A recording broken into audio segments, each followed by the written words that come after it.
Hello students, this is Prateek, your economics and business studies teacher.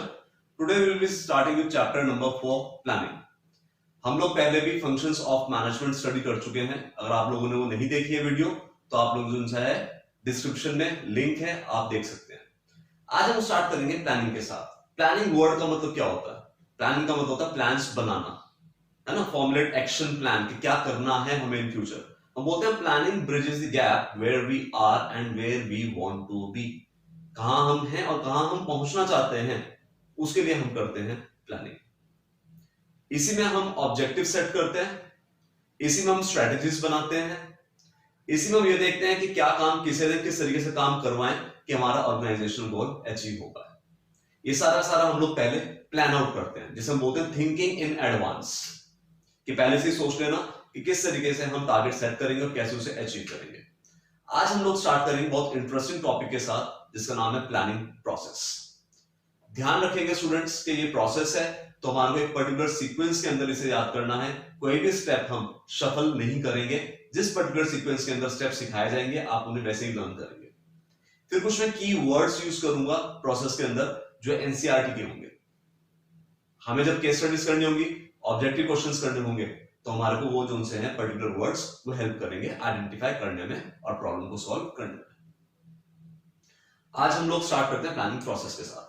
सबसे पहला step होता है प्लानिंग प्रोसेस का setting up of the objective. Objective word का मतलब एम, कि हमारा मेन गोल क्या है. हम बोलते हैं प्लानिंग प्राइमरी फंक्शन है मैनेजमेंट का. सबसे पहले प्लानिंग करी जाती है, बाकी सारे के सारे फंक्शंस जो मैनेजमेंट के हैं, ऑर्गेनाइजिंग, स्टाफिंग, डायरेक्टिंग और कंट्रोलिंग, वो सब फॉलो करते हैं. उसका रीजन बेसिकली क्या है? क्योंकि ऑब्जेक्टिव जो सेट होगा वो प्लानिंग प्रोसेस के अंदर होगा. ऑब्जेक्टिव का मतलब मेन एम, विजन, मिशन क्या है हमारी कंपनी का, उसे हम बोलते हैं ऑब्जेक्टिव. अब हमारा ऑब्जेक्टिव कैसा होना चाहिए? हमारा ऑब्जेक्टिव होना चाहिए स्पेसिफिक. हमारा ऑब्जेक्टिव मेजरेबल होना चाहिए, अचीवेबल होना चाहिए, रियलिस्टिक होना चाहिए और टाइम बाउंड होना चाहिए. एग्जाम्पल, हम लोगों ने ऑब्जेक्टिव सेट किया कि हमें अपनी कंपनी की सेल 10% से बढ़ानी है आने वाले एक क्वार्टर के अंदर. 10% से सेल बढ़ानी है. ये क्या हुआ? ये क्वांटिटेटिव टर्म्स में है, इसे हम मेजर कर सकते हैं. ये मेजरेबल है. ये रियलिस्टिक है कि मार्केट कंडीशन को देखते हुए अगर हम देखें तो हाँ भाई 10% से सेल बढ़ जानी चाहिए. ये अचीवेबल है. ये टाइम बाउंड है. ऐसा नहीं है कि भाई सेल बढ़ानी है, कितने सालों में बढ़ानी है, कुछ पता ही नहीं है. हमने स्पेसिफिकली बता दिया कि आने वाले एक क्वार्टर यानी 3 मंथ्स के अंदर हम लोगों का टारगेट है कि हमें सेल 10% से इंक्रीज करनी है.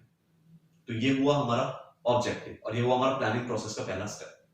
इस स्टेप के थ्रू ही वर्कर्स को डायरेक्शन मिल पाता है कि उन्हें पर्टिकुलरली क्या वर्क करना है, किस डायरेक्शन में उन्हें मूव करना है. This is the first step. Second step लेकर चलते हैं हम लोग डेवलपिंग प्रीमिसेस. प्रीमिसेस वर्ड का मतलब होता है assumptions. बिजनेस एनवायरनमेंट स्टैटिक नहीं है, एक ही तरह का नहीं रहता. It keeps on changing. कभी सोशल एनवायरनमेंट में चेंजेस आ जाएंगे, हमारे टेस्ट एंड प्रेफरेंस में, डिमांड में, हमारे सोचने के तरीके में. कि गवर्नमेंट कोई नया कानून ले आएगी, पॉलिटिकल लीगल में हमारे जो है कुछ ना कुछ चेंजेस आ जाएंगे. टेक्नोलॉजी में भी अपग्रेड होती रहती है. तो assumptions के अंदर हम सबसे पहले फोरकास्ट करते हैं और हम देखते हैं कि मार्केट में ट्रेंड क्या चल रहा है और इन फ्यूचर क्या क्या चेंजेस आ सकते हैं. क्योंकि हमने कुछ प्लान किया और चेंजेस बहुत ज्यादा अगर आ जाते हैं तो हो सकता है हमारी प्लानिंग फेल हो जाए. तो हम पहले से क्या है, हम पहले से assumptions बनाकर चलते हैं. assumptions को हम बोलते हैं premises. और assumptions को ले डाउन करने में हेल्प करता है हमारा फोरकास्ट. एग्जाम्पल क्या हो सकता है कि गवर्नमेंट ने जीएसटी प्रपोज है, जीएसटी एक्ट में आ सकता है, तो हम पहले से मेंटली प्रिपेयर्ड हैं कि अगर जीएसटी एक्ट में आता है, अब तो आ चुका है, मैं एक एग्जांपल दे रहा हूं कि जीएसटी अगर एक्ट में आता है तो उसे हम किस तरीके से जो सा है काउंटर करेंगे. हम सेल बढ़ाने की सोच रहे हैं, लेकिन अगर कॉम्पिटिटर हमारा सेम लाइन ऑफ प्रोडक्ट में अगर डाइवर्सिफाई करना शुरू कर देता है, क्वालिटी इंक्रीज कर देता है, तो हम क्या एक्शन लेंगे.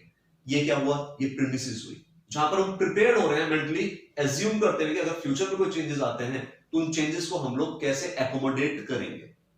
ये हुआ हमारा दूसरा step, developing premises. Third step आएगा हमारा लिस्टिंग डाउन दी ऑल्टरनेटिव्स. 10% से सेल बढ़ानी है, क्या क्या ऑल्टरनेटिव्स, क्या क्या ऑप्शंस हमारे पास अवेलेबल हो सकते हैं. जैसे कि 10% से सेल बढ़ाने के लिए पहला ऑप्शन हो सकता है हम डिस्काउंट देना शुरू कर दें।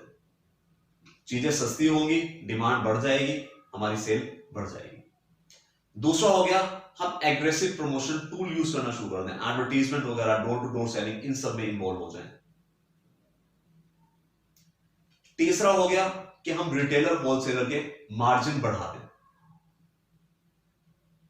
लिस्टिंग डाउन दी ऑल्टरनेटिव के अंदर हम कोशिश ये करते हैं कि ज्यादा से ज्यादा ऑप्शंस हम लोगों के पास आ पाए। एमबीए के अंदर एक ब्रेनस्टॉर्मिंग नाम की टेक्निक होती है जहां पर मैनेजर्स के सामने हम लोग एक प्रॉब्लम रख देते हैं कि this is the problem that company is facing, आप लोगों की इसके अंदर क्या राय है। वहां पर बेसिकली किसी की भी ओपिनियन को क्रिटिसाइज नहीं किया जाता है, क्योंकि कंपनी चाहती है कि ज्यादा से ज्यादा ओपिनियंस आए, ज्यादा से ज्यादा ऑल्टरनेटिव्स आए। तो ये हुआ हमारा थर्ड स्टेप, जहां पर हम लोग ऑल्टरनेटिव्स को लिस्ट डाउन करते हैं कि 10% से सेल बढ़ाने के लिए ये ऑल्टरनेटिव्स हैं या बहुत सारे ऑल्टरनेटिव्स हो सकते हैं। नेक्स्ट स्टेप होगा इवैल्यूएटिंग द ऑल्टरनेटिव्स।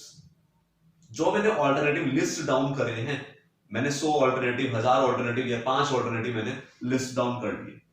अब एक एक को मैं डीपली इन्वेस्टिगेट करूंगा कि किसके क्या प्रोज हैं और क्या कॉन्स हैं, किसके क्या मेरिट्स हैं क्या डीमेरिट्स हैं।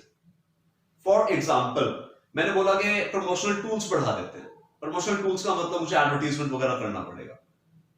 अब उसके लिए क्या मेरी कंपनी की फाइनेंशियल कंडीशन ऐसी है या नहीं। हम लोग डिस्काउंट दे देते हैं। डिस्काउंट का मतलब हमारे गुड का प्राइस क्या होगा, बेसिकली कम हो जाएगा। और एट टाइम मार्केट में ये न्यूज भी जा सकती है कि भाई सस्ता करके बेच रहे क्योंकि बिक नहीं रहा। तो जितने भी ऑल्टरनेटिव्स हम लोगों ने लिस्ट डाउन किए, इवैल्यूएशन करते हुए हम लोग ये देखते हैं कि कौन सा ऐसा ऑल्टरनेटिव है जिसके मिनिमम नेगेटिव्स हो और मैक्सिमम पॉजिटिव्स हो। हम लोग कैसे फाइंड आउट करते हैं इस चीज को? हम लोग फाइंड आउट करते हैं, हम कुछ टेक्निक्स यूज कर सकते हैं। Return on investment, net profit हम लोगों का कितना जनरेट हो रहा है ना। कुछ टेक्निक्स ऐसे यूज करके हम लोग इवैल्यूएट करते हैं। Then selecting the alternative. हम लोगों ने इवैल्यूएट किया, अब हम लोग यहां पर फाइनली डिसाइड करेंगे कि किस पर्टिकुलर ऑल्टरनेटिव के साथ हम लोग जाएंगे। इसके लिए at time permutation combination, mathematics की एक टर्म है, परम्यूटेशन कॉम्बिनेशन हम लोग यूज कर सकते हैं। क्या एक सिंगल ऑल्टरनेटिव के साथ जाए या we should use combination of alternatives. यहां पर हम फाइनली सेलेक्ट करते हैं। फॉर एग्जांपल हमारे को लगा कि यार रिटेलर होलसेलर के मार्जिन बढ़ा देते हैं। रिटेलर होलसेलर के मार्जिन बढ़ाने से जो सा है एडवांटेज ये होगा कि रिटेलर होलसेलर हमारा प्रोडक्ट कॉम्पिटिटर के प्रोडक्ट से ज्यादा बेचने की कोशिश करेंगे। This is the solution. अब finally fifth step what it will be, हम लोगों ने सिलेक्ट कर लिया, it will be sixth step, implementing the plan. अब हम लोगों ने क्या किया, इंप्लीमेंट करना शुरू कर दिया। इंप्लीमेंट करने का मतलब रिटेलर होलसेलर्स की मीटिंग कंडक्ट करी, उन्हें बुलाया, उनसे कांटेक्ट किया और उनके मार्जिन जैसे हम 5% प्रोडक्ट पे दे रहे थे, हमने बढ़ाकर लेट से 10% कर दिया। This is what this is implementing the plan. ये हमारा सिक्स्थ स्टेप हुआ। उसके बाद नेक्स्ट स्टेप फॉलो, जिसके अंदर हम लोग ये देखते हैं कि फाइनली कितना हम सक्सेसफुल रह पाए, या हम मॉनिटर करते हैं अपने रिटेलर होलसेलर्स को कि मार्जिन बढ़ने के बाद किस तरह का वो रेस्पॉन्ड कर रहे हैं। तो प्लानिंग प्रोसेस के इन नटशेल हम लोगों ने 7 स्टेप पढ़े। सबसे पहले क्या था, setting up of the objective, example लिया था 10% से सेल बढ़ानी है। दूसरा डेवलपिंग प्रीमिसेस, जिसमें एज्यूम किया कि अगर कोई चेंजेस होते हैं फोरकास्ट करके तो किस तरीके से हम लोग उसे काउंटर करेंगे। तीसरा लिस्टिंग डाउन द ऑल्टरनेटिव्स, कि क्या क्या ऑल्टरनेटिव्स अवेलेबल हैं इस प्रॉब्लम के सॉल्यूशन के लिए, इस टारगेट को अचीव करने के लिए। Then after evaluation of alternative, एक एक ऑल्टरनेटिव को हम लोगों ने डीपली स्टडी किया। देन आफ्टर एक फाइनली हम लोगों ने सिलेक्ट किया, 5वें स्टेप के अंदर सिलेक्टिंग द ऑल्टरनेटिव। 6th हम लोगों ने इंप्लीमेंट किया उनमें से एक finally. And the 7th one follow, जहां मॉनिटर करते हैं कि हमारा प्लान कितना सक्सेसफुल रहा या कैसे वो प्रोग्रेस कर रहा है। ये हुआ हमारा प्लानिंग प्रोसेस। हम किसी भी एग्जांपल से समझ सकते हैं। एक शॉर्ट सा एग्जांपल और ले लेते हैं, चाहे कि लेट से मेरा ऑब्जेक्टिव है कि मुझे 95% नंबर लेकर आने, या आप में से किसी का ऑब्जेक्टिव है 95% नंबर लेकर आने। ये क्या हो गया, ये पहला स्टेप हो गया, setting up of the objective. दूसरा डेवलपिंग प्रीमिसेस, अगर कोरोना की प्रॉब्लम खत्म नहीं हुई और हमारे पेपर लेट हो गए तो मैं किस तरीके से पढ़ाई करूंगा।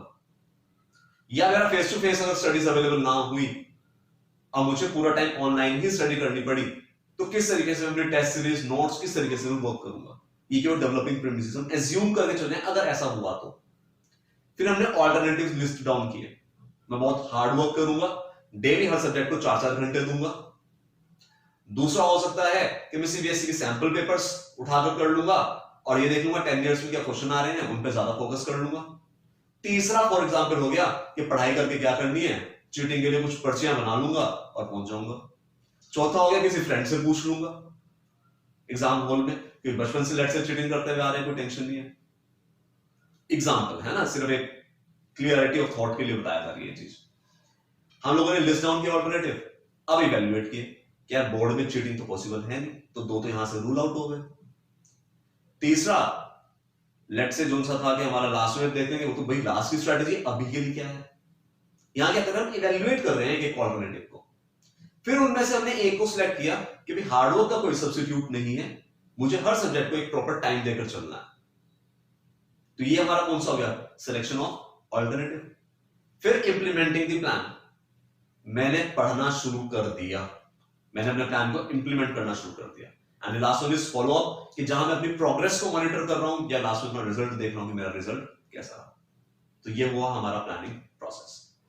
कुछ क्वेश्चंस करते हैं जिससे कि और क्लियर हो जाए हमारे को। Which step of planning makes it a controlling device? Controlling पढ़ा था हम लोगों ने, लेकिन कंट्रोलिंग प्लानिंग में आ गया। क्या प्लानिंग का कोई ऐसा स्टेप है जहां पर कंट्रोल से रिलेटेड बात हुई है? डेफिनेटली है, फॉलो अप, जहां हम प्रोग्रेस देखते हैं क्या चल रहा है क्या है इंप्लीमेंट करने के बाद। तो answer will B D, that is follow. Next one, which one of the following is not a step of planning? Forecast करते हैं, ऑब्जेक्टिव एस्टेब्लिश करते हैं, ऑब्जेक्टिव को इवैल्यूएट भी करते हैं कि कैसा है हमारा objective. Induction of employees on the job, ये इसके अंदर नहीं आया, स्टाफिंग के अंदर आएगा, है ना, तो डी हो गया इसका answer. Next one, correct sequence. Sequence हम लोगों को प्रोसेस के बिल्कुल सेम लेकर चलिए। पहला स्टेप क्या था, सेटिंग अप ऑफ ऑब्जेक्टिव, तो ए और डी तो रूल आउट हो गया क्योंकि वहां पर सीक्वेंस पहले ही गलत हो गई। कौन सा आंसर होगा इसके अंदर, इट विल बी सी, है ना, सेटिंग ऑब्जेक्टिव, डेवलपिंग प्रीमिसेस। फिर आगे का तो वही नॉर्मल सी बात है, ठीक है। Next one, plans can be implemented after. Plan कब इंप्लीमेंट होंगे, इंप्लीमेंटेशन से पहले क्या स्टेप था, पहले सिलेक्ट कर लेना है तब तो इंप्लीमेंट करेंगे। तो answer will be selecting an alternative, that is C. Which is the next step after developing premises in the process of planning. Premises develop कर लिए हैं, नेक्स्ट स्टेप डेवलपिंग प्रीमिसेस, फिर लिस्टिंग डाउन द ऑल्टरनेटिव। तो answer will be what, it will be listing down the alternative. Next one is, before selecting an alternative, which step is to be followed in planning process? Alternatives को मैं select करूं, ठीक है, एक alternative को select करूं, यानी कि selection से पहले क्या करते हैं हम लोग, evaluate करते हैं। तो आंसर will be D। एक छोटी सी case study. Nashra Limited's target is to increase sales by 10%.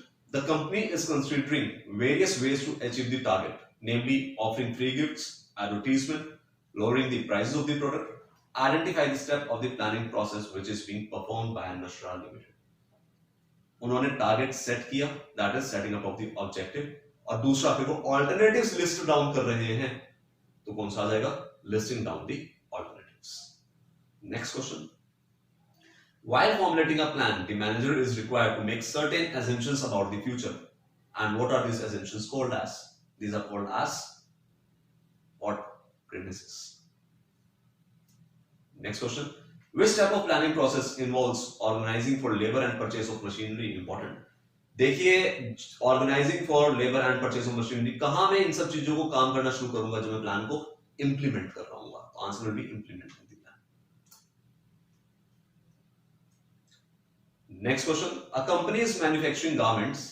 The manager wants to increase profits by purchasing a new high-speed machine or increasing the sale price or using waste material in manufacturing stuffed toys. Which step of planning process is identified over here? What it will be? देखो जो ज्यादा prominent है, it will be listing down the alternatives. आज के लिए इतना ही। Stay tuned for the next video and don't forget to give your suggestions and views in the comment section. Thank you.